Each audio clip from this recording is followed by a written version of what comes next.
Well, thank you for getting together, and Yes, sir. let me start by thanking you for your service in the U.S. military. Maybe you can talk a little bit about your prior service. I also know you come from a military family. I do, yes, sir. So I do come up from a military family, and I ultimately made the decision to join the military.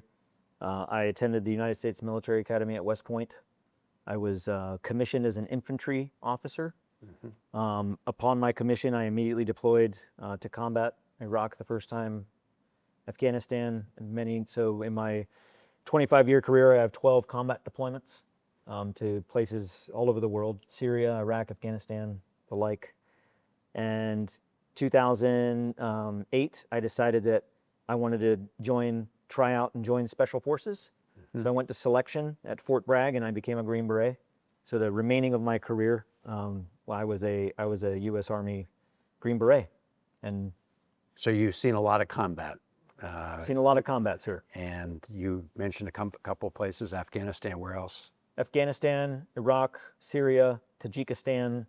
I was also deployed to Operation Enduring Freedom in Southeast Asia and the Philippines and fighting the Moro Islamic Liberation Front. Yeah. So I was in the Philippines, also Thailand, Malaysia, Cambodia, and then other Central Asian countries, small stint in Kazakhstan. And Yeah. And then you signed up for this effort that they were saying was going to help feed people in Gaza. What made you decide you wanted to try to do that? Sir, I had been familiar with the situation in Gaza. I had never been deployed to Israel or anything in nature that was involved in it, but reading the news and keeping up with what's going on. And, the motto of Special Forces is De Oppresso Liber, to free the oppressed. So that motto isn't something that I just sit to the side when I got out of the Army. It's something that I live by. And so I felt that, people that are starving, that need food, that are hungry, that are dying, that sounds like oppression to me. And I wanted to be a part of it. Yeah. And so you became engaged in that, and then based on what you saw, you decided to come forward and speak out. So Yes, sir. why are you speaking out now? So on the 14th of June, I terminated my contract. I made my reasons explicitly clear. I'm coming out now because I feel that it's important that the American people know from a trusted and reliable source, from someone that was there. I spent days on every site of the secure distribution sites in Gaza that are run by the GHF, all 4 sites. I spent days on end at all 4 of those sites. I spent days on end in an armored vehicle doing the delivery of aid. And the American people need to know what the United States is involved in Gaza. We're not bystanders. We are a part of it. U.S. tax dollars are going towards this effort. Americans are on the ground, armed, in Gaza, engaging with Palestinians and involved in things that America needs to know about. What specifically do people need to know is happening right now as a result of the GHF operation? The American people need to be aware that the Gaza Humanitarian Foundation method of aid distribution was designed, by design, is inherently dangerous. It lures Palestinians into active war zones throughout Gaza to get food that they need. Under the UN method, there were 400 sites. Now there's only 4. All 4 of those sites are co-located with Israeli positions in active combat zones.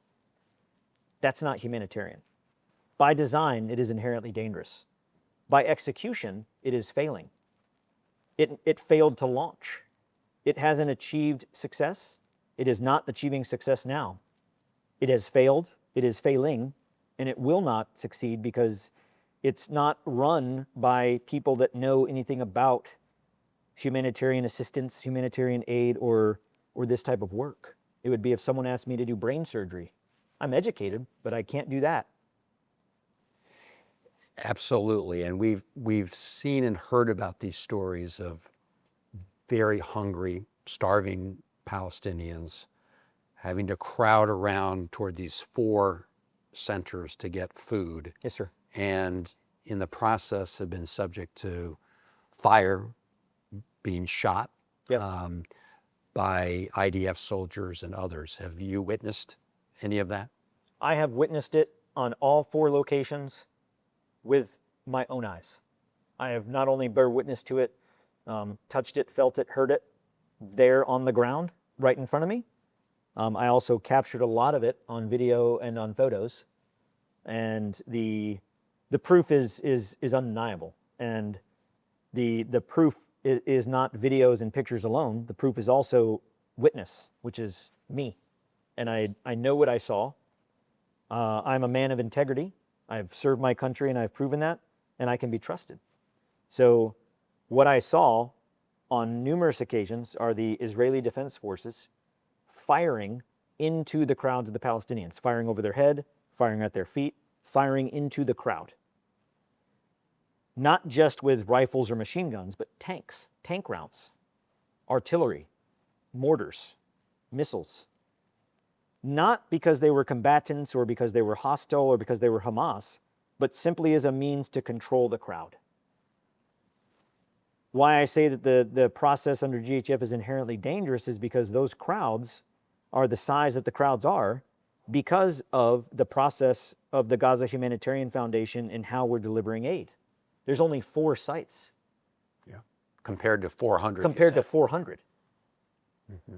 More importantly is that no one in Gaza City, and Jabalia, where right now I think it is, everybody can agree is the most vulnerable population going into starvation and famine. There are no distribution sites from GHF north of the Netzarim corridor at all. They're all south of the Netzarim corridor. No one from Gaza City or north of the Netzarim corridor can go south of the Netzarim corridor. So the entire vulnerable population that the world has pulled the alarm on, that is in the time of crisis and on the verge of famine, can't get to any of the aid. Can't even get to it. And we're not taking it to them. So in order to reach each of these sites, throughout all of the rest of Gaza, central to South Gaza, there are only 4 sites, and 3 of them are all the way in the south, located right in the middle of the IDF's Operation Gideon's Chariots, which is an offensive operation. Not security, not defense, but an offensive war that these civilians have to walk through, and they get shot at. They get shot at by the IDF, and unfortunately, they get shot at by American contractors on the ground. And you've witnessed this directly. I have witnessed it. I would, one of the photos that I took, sir, was this photo here. This young boy, his name is Amir. Mm-hmm. I know that because he and I talked. I took this photo. This is on, this hurts, I get a little emotional with this because this is on Secure Distribution Site 1 on the 27th of May. The second day we had done distribution. Mm-hmm. At this point, the second in charge of the entire contract resigned in protest based on how distribution went on the 26th of May on day 1. He notified the leadership. He said, I can't be a part of this anymore. We continued. This young man on this site, as you can see, he doesn't have a box. He's carrying things that he found on the ground. Because on the sites, it became a free-for-all. It became a survival of the fittest. The Gaza Olympics. Yeah. Hunger Games. Dystopian to the 10th degree. It's horrible. There was no box for this young man, so he picked up some things that he found on the ground, and he was so thankful for even that, and he walked up to me, and he extended his hand, and I beckoned for him to come forward, and he grabbed my hand, and he kissed my hand, and he said, Shukran, Shukran. And he was sincere. He was crying. He walked 8 kilometers to get there. No shoes. Yep. Probably hasn't eaten in days. So for anybody that says that the people of Gaza are not starving, I beg to differ. I've seen different. This young man, then he held my hand and he kissed it, and I kneeled down to look at him in the face so I can let him know that, people care. You're not alone. People care.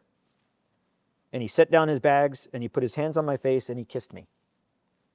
And he looked at me and he said, "Shukran." And I was like, "You're welcome." And he says, "Thank you." And he picked up his bags and he went back to join this group. And this was the last remaining group of people on the site that were picking up remnants of aid. And he left through the exit of site number 1. The exit of site number 1 goes north to the Morag corridor, which is a combat area, a fighting area. Yeah. The IDF opened up with machine gun fire into the crowd to get them to leave faster, to get them to hurry. Shooting at their feet, shooting over their heads, shooting into the berm. There's video of this. It's been verified. That's the first time I had experienced such use of force against, so I didn't know what was going on because he had walked through the berm and I heard the shooting. So I ran up to the berm to look and there were dead Palestinians. He was one of them. Oh my God. So The boy who just kissed you. who said thank you? Yeah. Who wasn't a threat. The people that we promised that we're going to bring food to, that we're going to feed. Not only are we not feeding them adequately, we're not providing enough.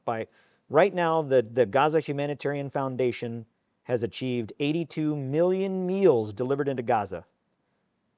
They've been doing that over as of today, 60 days of distribution.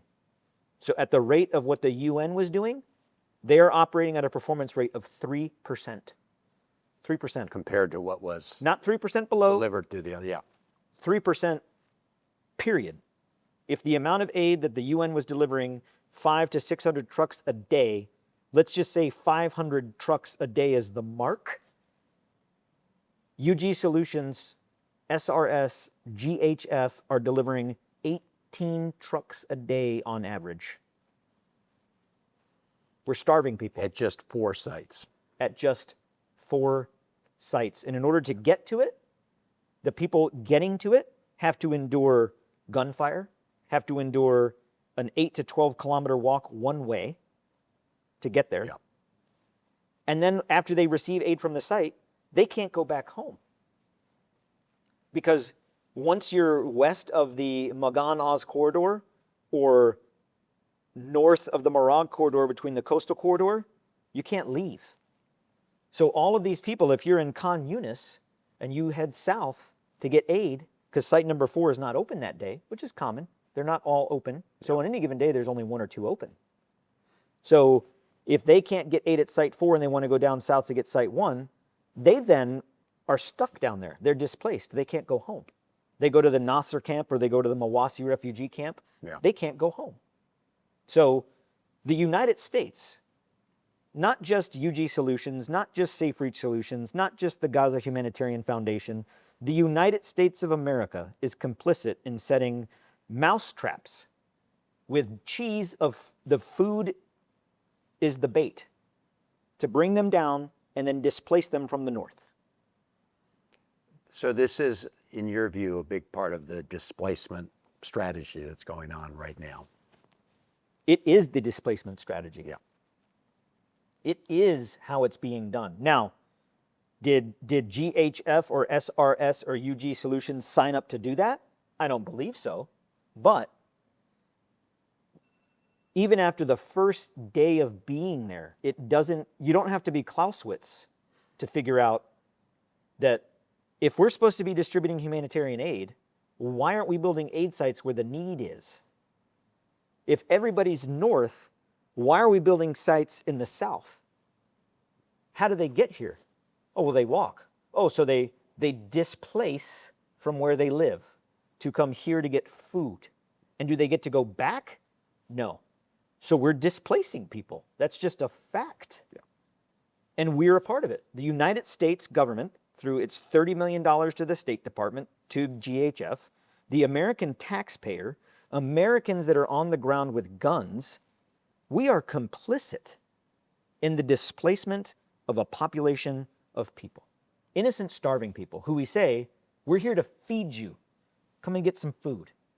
And we use it as bait. And most of them don't survive. Yeah, it's been horrible reading about what's happening. I see you have some other things here, a video. Is there anything else you want to? Just right so now. just a couple Yeah. things here I wanted to show you. But Yeah. so this young boy, I talked to him. So Yep. this is your typical Palestinian when they reach the site, how thankful they are. Yeah. They're not a threat. Yeah. This gentleman here gave me the peace sign, and then he kissed at me and he said thank you. This young boy right here, as I told you, this young boy on site number 2, this young boy is picking up noodles with his bare hands because there were no boxes of aid. So with his right hand, he's picking up noodles that he's then shifting out to put in his backpack because that's all he got. His face is red and flushed because he got pepper sprayed in the face by a UG contractor. You witnessed that? Witnessed it, saw it. That's why I took the picture. Yeah. This young girl, happy to be there. Some of us with our own money purchased cookies for the kids because the boxes just have rice, flour, fava beans, nothing that you can actually eat until you cook it. Yeah. So we bought cookies for the kids. This girl has a package of cookies. These packages are a pack of packages, and she took the whole thing for me, and I was like, okay. She took it and then opened it and was handing it out to other children. These are the Palestinians. These are the people of Gaza. This isn't Hamas. This isn't a bad guy. This could be my daughter. Yeah. These Or mine. These aren't the criminals. Yeah. This man here picking up a bag of flour, I took this photo. He's thanking me. Not a threat. This young girl here, this is at site number 4, distribution site 4. Yeah. This is who we're starving. These people. Her. Yeah. That could be my neighbor. Yeah. This young boy right here, I mean, he even looks like my son. This could be my son. Thankful, happy. And this young boy didn't get any aid because by the time he got there, everything was gone. He was happy just for the fact, the idea that we were there to help. This is who we're starving. This is who's dying. This young boy, this is on site number 1 early in the morning. Happy to be there. He got one box. Him and his family got a box. Just happy. Never at any time on all 4 distribution sites, at distributions through morning, afternoon, night, throughout the night, during the day, did I ever witness a threat, hostility, even anything close to hostility, ever, in the whole group. Yeah. Another picture of a young boy just thankful. So absolutely no reason for anybody to be shooting at them. No reason. This woman here, this is site 1. She was hit in the head with a piece of shrapnel from a stun grenade that was thrown by a UG Solutions contractor. It hit her in the head and knocked her unconscious. Before she left that site, I was hit with it also. You were hit. With a piece of the stun grenade. I got stitches in my arm from it. I was wounded from it. And the gentleman that helped me up off the ground was a Palestinian man, the man that's here covering his face because the stun grenades have tear gas in them. So when they explode, not only do they fire these pellets, they also expend tear gas. And the gentleman helped me up, and then he went here to help the woman in black, help the woman in red onto the cart. I went up to thank him. I said, thank you. And I placed my hand on her, motionless, lifeless. Unfortunately, throughout my life in my military career in war, I have touched and been next to a lot of dead people. Yeah. I would raise my right hand in a court of law and attest to the fact that she was dead. Not from the IDF, not from starvation, not from trampling because Hamas incited a stampede. We killed her. That's not the American way. This man here, this was on site number 1. Again, early in the morning. He was on the ground picking up noodles. A UG contractor yelled at him and said, get out of here. He doesn't speak English. We don't speak Arabic. We only had 1 translator per site for thousands of people. So that's how we spent money. We spent money on a lot of guns and 1 translator. This man was then sprayed in the face with pepper spray, and he was immobilized. This young man, this worker here is a local Palestinian worker who was dumping water on his face. And that wasn't done by the IDF. That wasn't done by Hamas. That was done by an American contractor who is there in a very complex and complicated environment trying to do the best he or she can with no rules of engagement, no standard operating procedures, no escalation of force procedures. None of this has been provided. And all of us, sir, are in Gaza. We are in Israel on a tourist visa. Unbelievable. We are in the country of Israel, in Gaza, carrying On a weapons tourist visa. and doing this, On a tourist visa. and doing this, and doing this, and we are there on a tourist visa. If my grandmother wanted to go visit Jerusalem, she would go into Israel on the same way that I did as a contractor with a gun. Unbelievable. So who is like giving the orders for all the GHF operations? Great question, sir. I was told very explicitly, directly to my face, that our client is the IDF. Your client is the IDF. Our client is the IDF. And this came out in a discussion once where I was in the control room. I was on I was on control room duty that day. We had shifted responsibilities on a rotation base. So I was in there that day with the radio observing site number 2 distribution. A Palestinian man had picked up some children to let them step on his shoulders to get onto a berm because they were being crushed in the crowd. Site 2 is very small, smallest of all 4 sites. And these children are being crushed, and he picked them up there and put them up on the berm. And the Israeli Defense Forces liaison officer in the main control center with us comes up to the screen that I'm watching, and he says, "Tell your men to get them down." I was like, "We got this under control." I was like, "I know they know what they're doing. No, they're children. Let's calm down. Mm-hmm. Get them down now, or I will." Well, there's no IDF on the site, so I didn't take it as much more than just being, bombastic and like, okay, like, hey, we got this. He leaves and goes to his desk in the operations center, and he gets on the radio and he speaks something on the radio. It was in Hebrew. I don't speak Hebrew. One of the contractors that was there was American that did speak Hebrew, and he notifies me. He said, "Hey, he just told the snipers at the IDF position, because the site number 2 is co-located with an Israeli base." Mm-hmm. He said, "He just told the snipers to take these kids out." I was like, "On the radio?" He's like, "Yeah." This lieutenant colonel then comes back up and he says, "Get them down." And I look at him and I say, "Did you just call on the radio and tell your men to shoot them?" And he said, "I'm going to take care of this if you don't." I said, "You are not going to shoot. You are not going to shoot children. You're also not going to shoot because if your men miss, you're going to hit others. You're not going to shoot." Thank God we didn't come to the conclusion of figuring out whether he would or not, because the children jumped down and ran off of the site. They didn't want to be there. They were unarmed. They didn't have shoes. One wasn't even wearing a shirt. They were starving. The chief operations officer for Safe Reach Solutions, our higher headquarters, so to speak, in the contract, beckoned me outside with him, and he looked at me in the face and he said, "Never say no to the client." And I asked him, I was like, "I didn't know the client was in there. Who's here? Did Johnny Moore come to visit?" Right. And he said, "No, the IDF." I was like, "The IDF are our client?" He said, "Yes, we work for them." A light bulb went off in my head, because up until that point, every day at 11 o'clock, we'd have an operations meeting where the IDF, not COGAT, not the UN, not GHF, the IDF would give us very clear and explicit instructions. This is the site you will deliver to. This is how much aid you will deliver. This is how you will deliver it. This is the time you will deliver it. This is how many trucks will go in. They gave us explicit, and we took our marching orders from them. Up until that point, I just thought maybe that was just a process. But then I realized that, according to Safe Reach Solutions, the prime contract, we work for the IDF. Inherently, a combatant, a belligerent in a war. Is Israel at war with Hamas? Absolutely. Are they combatants? Absolutely. Humanitarian aid should not be distributed through a humanitarian assistance mechanism that is controlled by a combatant in a war.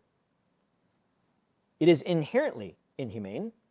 It is inherently un-American. And if Americans knew that, I don't think they'd put up with it. I think you're right. We talked earlier about how you've been involved in many combat situations on behalf of the United States. Have you ever seen a situation like you witnessed here in Gaza? In 25 years of serving in the Army, sir,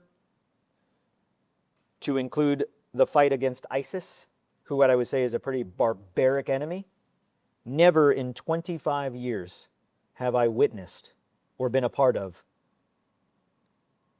what I saw in Gaza. The death, the destruction, the injustice, more so the use of escalation of force against an unarmed population of civilians. None of them were armed. They're starving. They're unarmed. They're women. They're children. They're old men. They're handicapped. They're human beings. Never in my entire military career and everywhere I've been, in situations from low intensity to high intensity, have I ever witnessed the barbaric use of force against an unarmed civilian population. Ever. And I hope I never witness something like that again. Well, I think your testimony is going to be important to make sure that the American people know what's happening, Yes, sir. know how their tax dollars are being used. And I want to again thank you for your service in the U.S. military. Yes, sir. That requires bravery. It also requires courage to come out and talk about something you're witnessing here. Is there anything else that you want to say? I appreciate your time, sir. I thank you for your service to our country. And as you said, that's my objective in this, is to inform the American people of what the truth is. Yeah.